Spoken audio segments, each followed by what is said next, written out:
All right, so recording has started, and this is the May 16th, 2023 Rook community meeting. So let's jump on into our latest milestones. We don't have an upcoming patch release for the 1.10 branch. Nothing planned on that one, so I don't even think there's anything to look at that on the project board if we've got nothing coming up for that. So let's kind of jump into 1.11 then, and let's quickly review the latest release from there, which looks like it was on May 2nd. Which I was not around for. Let's look at is that the right? Yeah, there we go. Let's look at the 1.11.5 release from May 2nd then and call out some highlights here. Sure. Let's see, that was just our biweekly release. We had a number of fixes in there. Let's see which ones to call out. K8s reference API references were updated. A nice one from Blaine was reducing the size of the Ceph NFS CRD. It was pulling in a whole bunch of child settings that we just never used. So we cleaned those up, and we were having issues with the CRDs being too big before, so people couldn't even use a kubectl apply command, I think, or replace one of those. But now we can use the standard commands again. What was the workarounds, Travis, for when the CRDs were too large? So there are a couple of commands that are really similar but subtly different. So replace and apply, I think we could use one but not the other when they got too big. So we just updated the docs to use the other one. Yeah, got it. But it's all resolved now since it's reduced again. It literally cut like, was it 5,000 lines out of the CRD YAML when we reduced that one. Wow. Yeah. That is a lot. Okay, cool. Anything else to call out in the 1.11.5 before we move on? That's good. All right. Let's go ahead then and then look at the 1.11 board as we are working towards a scheduled 1.11.6 release for later on today. Let's see here. There's nothing in the blocking release column that needs to be called out. So yeah, maybe we can go ahead and go over some of the important fixes in there, or anything that we might want to include in the release if possible. Yeah, and the one in progress there from Satoru, it's he pushed a fix for it. I think he was testing it. I need to review if it's ready. He said he asked for a review, so it might be an interesting one to get into the release today if we feel like it's ready. Just yesterday he said he was still testing it, and I haven't reviewed his updates today. People have been asking this for a bit. Resize of LVM based OSDs.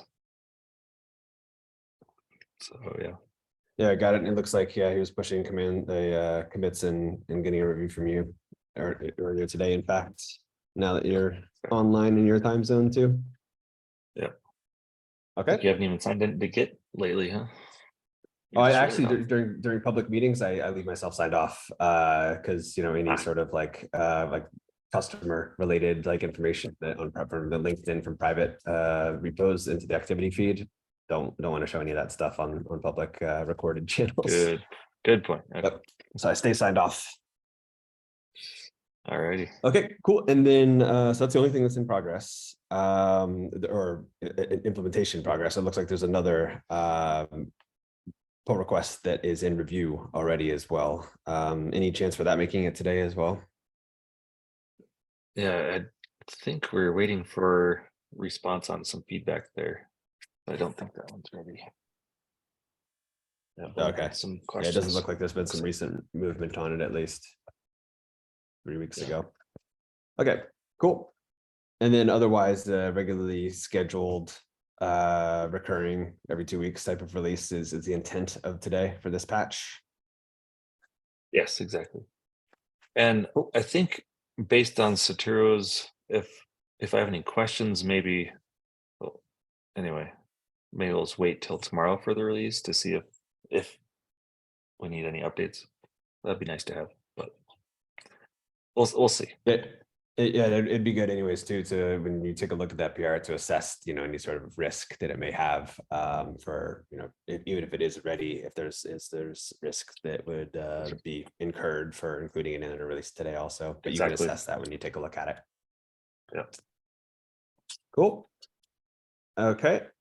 So it looks like everything for the 1.11.6 release scheduled for today. And then we still have a fair amount of time, a couple of months left in the cycle for 1.12 as well. Travis, do we have a project board for that as well? If we do, we can Yes, link I it created a here. project board. There's a few things in it.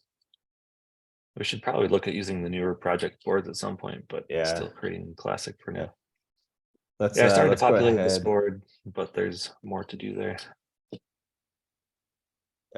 I'll just go ahead and link it here so it's available in Great. the agenda doc.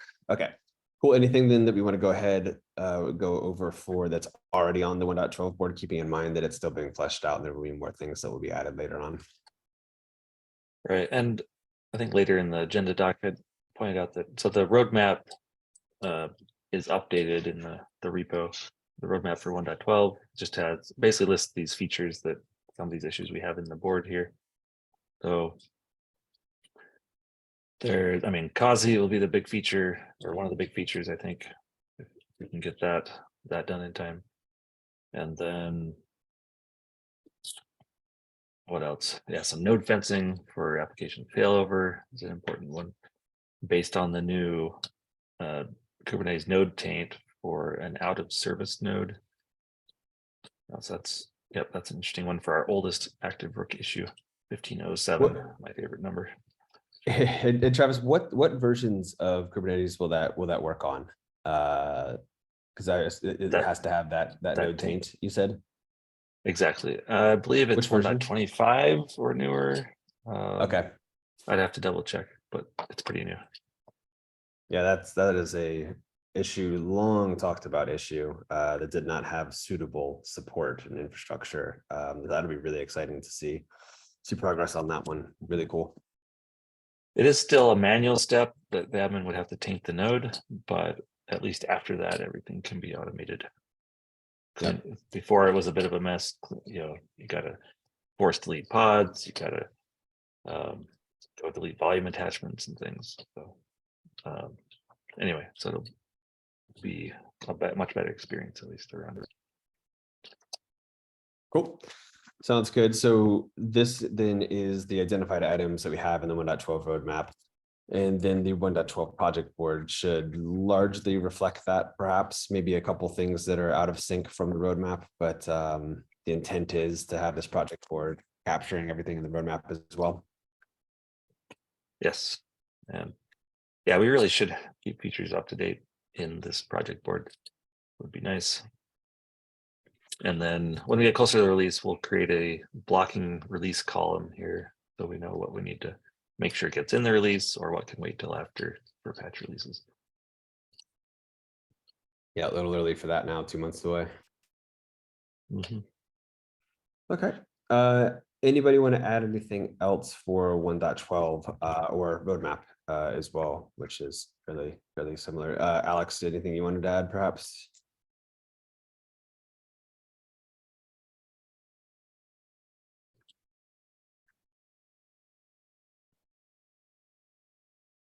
Okay. Cut him on mute. Oh. Yeah, I didn't hear you respond explicitly, Alex. Oh, no, nothing at the moment. That I heard. Excellent. Okay, cool. Then if folks don't have anything else they want to include in our milestone checkup section, quick review is that we will have a 1.11.6 release out today, perhaps pending on one PR there that we want to assess for including, and maybe push the release to tomorrow, but that should be coming very soon at least.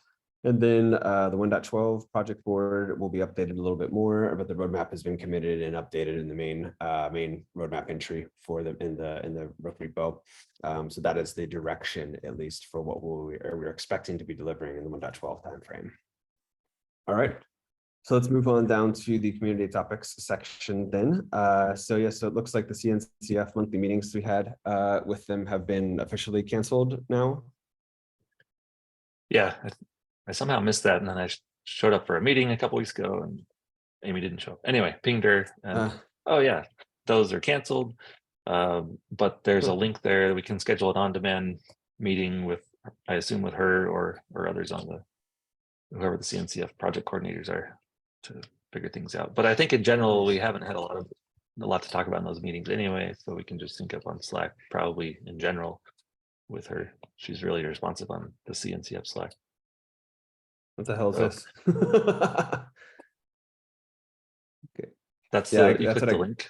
Yeah, that's what I got when I clicked on this, but it just got to Really? a new place in Brussels here, and maybe this first time trying to connect to it. Oh yeah, now it's a Calendly page. So I don't know, my That's ISP here at this new place got in the way somehow.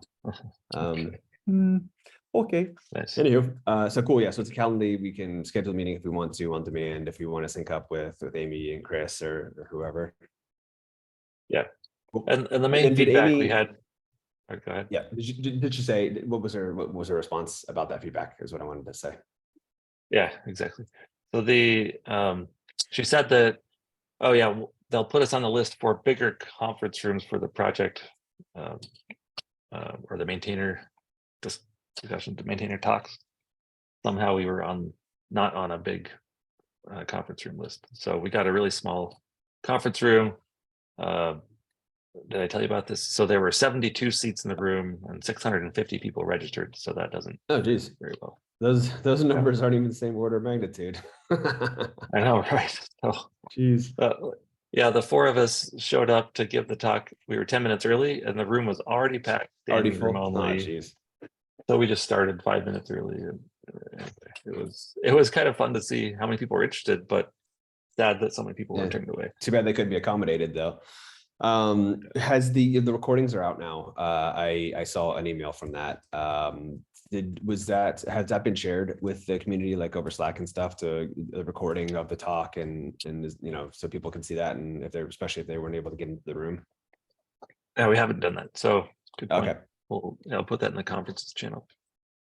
Cool. Yeah, I definitely do that so folks can see it and catch up. Cool.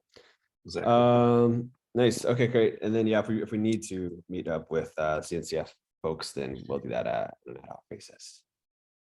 We talked about the roadmap getting updated for 1.12. So there's a link to the specific PR in which that was updated. We can move on then to the next one since we already talked about that.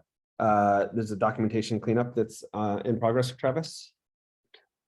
Yeah, so at Cephalcon, I had a chat with the Ceph Docs owner. I'm going to forget his name on the spot. I'm sorry. But anyway, it's a great discussion. I mentioned it in our last community meeting a couple weeks ago. But just to review a couple of things I'm kind of going through and looking. I mean, obviously I'm looking for old content as I go through the docs, but also kind of for consistency, looking for how to speak more directly. Instead of you might want to do this or maybe consider this, just remove those kind of iffy words. People will do what they want to do anyway. We just tell them what we think they should do and be direct and avoid the word you in general. It's kind of standards for documentation. He had a bunch of other good points. So just trying to make a pass through the docs and update that. So the first couple of PRs, I have just to have a link there just for FYI. The one's merged and the second one probably merge it later today. Is there, Yeah, Travis, when you had that conversation, did the topic come up at all about any available tooling to like linting for the docs to make sure that these rules are adhered to, in PR future PRs for them? No, we didn't talk about that. We already have linters for spelling, for example, in all the docs, so that helps already. But yeah, I don't know. It'd be a hard linter to probably have because it's more about grammar and phrasing. Because you don't want to prevent some of these words, because sometimes you do need words like might or whatever, but it would be rare. So a highly context-aware linter then. Exactly. That's what How Zach about Linter. special Linter. learning, yeah? Some AI and machine learning, chat GPT, let's go. That could work. Exactly. Cool. Okay. Thanks for taking a stab at getting those docs updated, Travis. Yeah, it's not like the docs are getting rewritten and the content is being, completely started from scratch multiple times. So, there's not a whole ton of churn in the docs. So doing a pass through now will largely keep them fairly in a fairly good state for a while, I'm sure. Right. And for people opening PRs, yeah, it'll be an ongoing training thing and reminding if we can all kind of have the same mindset for how we write docs. But it requires Did you add- diligence in reviews. So Yep. And was this added? I didn't look at the contents of the PRs. Were these kind of rules or guidelines? Were they added to like the contributor guide, dev guide, around like the docs guidelines section for these types of rules, so we can easily point people at them as opposed to having this, review and state them over and over again manually? exactly, not yet. So Okay. after, I guess, doing a few of these PRs, I wanted to make a pass at that so I could be clear in my own head what exactly we're going for. Cool. Yep. And then after you get a chance to codify that or write them guidelines then and refer people to that easily, then that'd be useful. Exactly. Cool. Awesome. All right. Well, good. Yeah. Thanks for that, Travis. And okay, so then a quick update here about the crew plugin. Yep. So a lot of good work on converting the crew plugin from Bash to Golang. So Shubham's almost done with merging the last couple PRs for that, and then I think we'll be ready for a bug bash. I want to do something like that where basically we need a bunch of people to just eyes on it and testing, manual testing, because we've got CI for it, but we need some testing just to make sure, well, it's at parity with the original crew plugin to make sure nothing's broken when we get the release out, switching to the Golang plugin. But yeah, definitely looking forward to the Golang plugin. Will have a lot more powerful capabilities. Like one thing we discussed at KubeCon is embedding our example manifests in the plugin so that you can just say kubectl rook create cluster, and it'll just create you a test minikube cluster. Not creating minikube for you, but deploying all the sample manifests. Something like that was an Yeah, idea to streamline the experience for like a get a quick start sort of experience. Exactly. Yeah, I like that. That sounds pretty cool. Anyway, so that's all coming soon. Cool. Any information about the bug bash or timing for that or anything else that can be shared now, or that's kind of this is the intent to do that? Yeah, that's the intent. So after these final PRs are merged, maybe next week or by the next community meeting, hopefully we'll have more details. Cool. Sounds good. All right. And then another item here from Alex about Orbit. Yeah, I would more or less, with having talked with the maintainers, would like to introduce this tool to have a better insight into the community in regards to like who's using it. Is it more bigger companies, smaller companies, that we can better focus what features are needed? To go to the question, available tiers, they have like a special pricing for open source projects, or at least it's like if it's a non-commercial open source project, they can help. So I would more or less just like try to reach out to them and see how it goes. And yeah, if it's going, is that on this pricing page, Alex, or is it like something else that's kind of like you have to reach out to them? A little bit.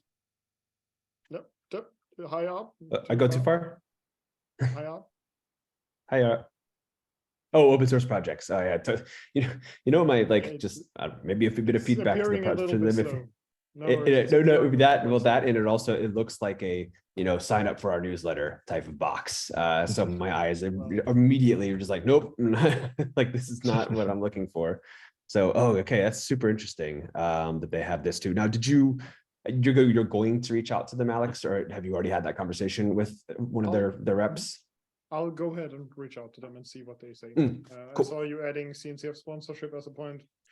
Main point is really just like that we have something to like combine what's going on Slack, what's going on GitHub, maybe even Twitter if that's even still possible, to see like who's talking about it and so on. I said like gaining some insights into the community around Rook, that we'll better understand, because I think every now and then we're like, yeah, so who's using Rook again? And I think that this tool can help us with that.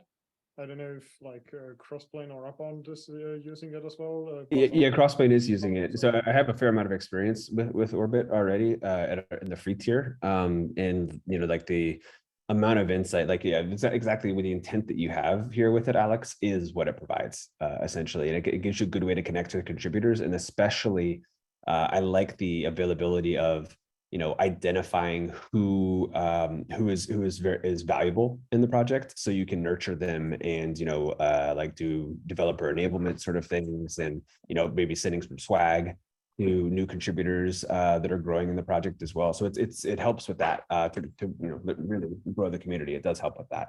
When I was asking about CNCF sponsorship here, what I meant by that is this maybe one of the tools that the CNCF like would give us a free account for, a paid account for, that they would cover? That's what I'm super curious about too. Yes, to be honest, right now I would just reach out to Orbit and see like if I'm going to mention, hey, we are Rook CNCF posted project, and if they're going to be like, talk with the CNCF, but if not, and they're like, well, we'll see.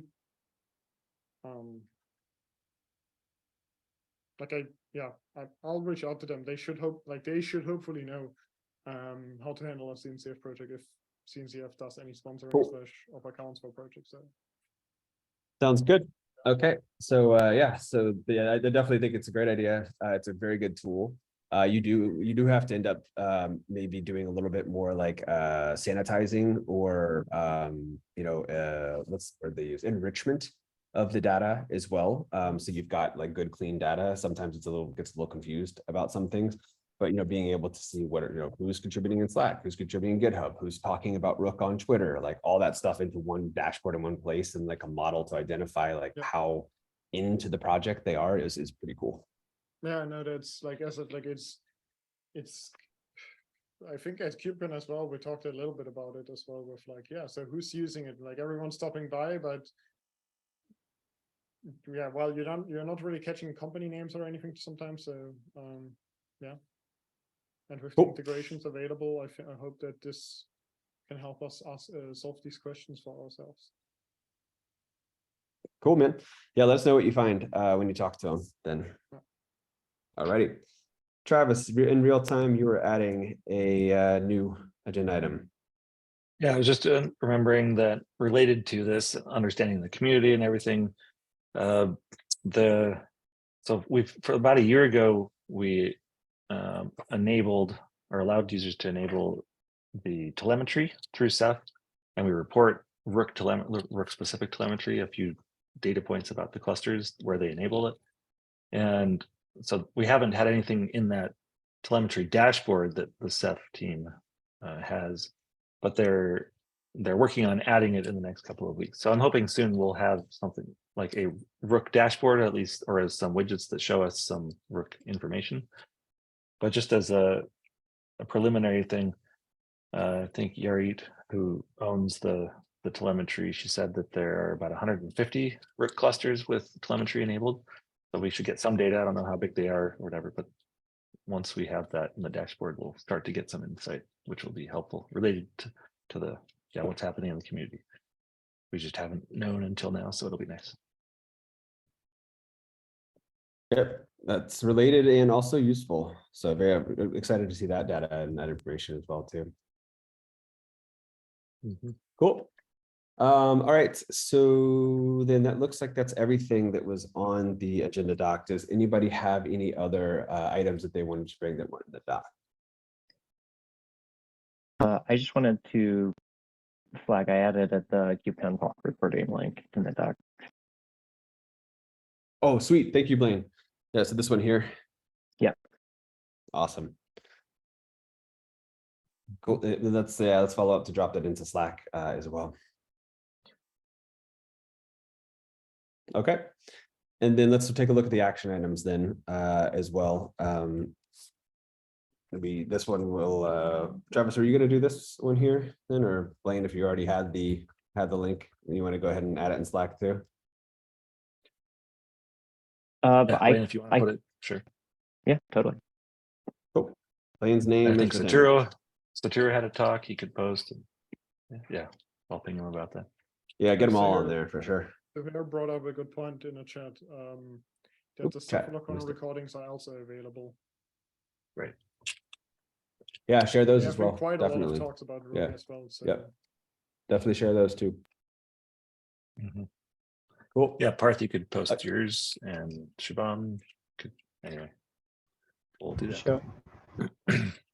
Cool. And then an action item here about setting up Slack and extended.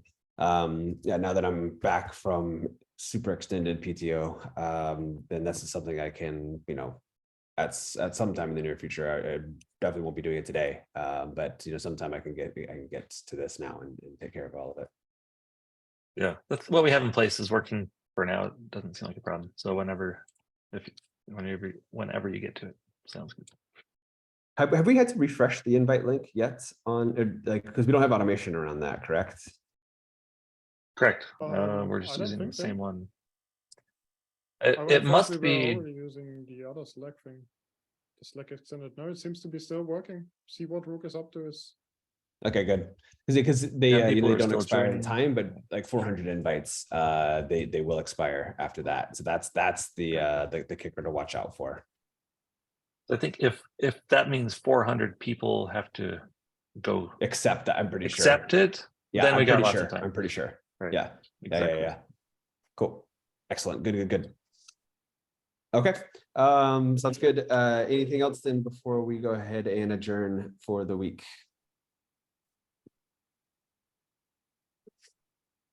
All right then. Cool. Well, good to see everybody today. And then yep, we will follow up with the 1.11.6 release soon and talk on Slack. Sounds good. All right. Take care. Nice to Thank meet you you all. today, Dave. Thanks. Thank you. Bye. Bye. Bye. Bye.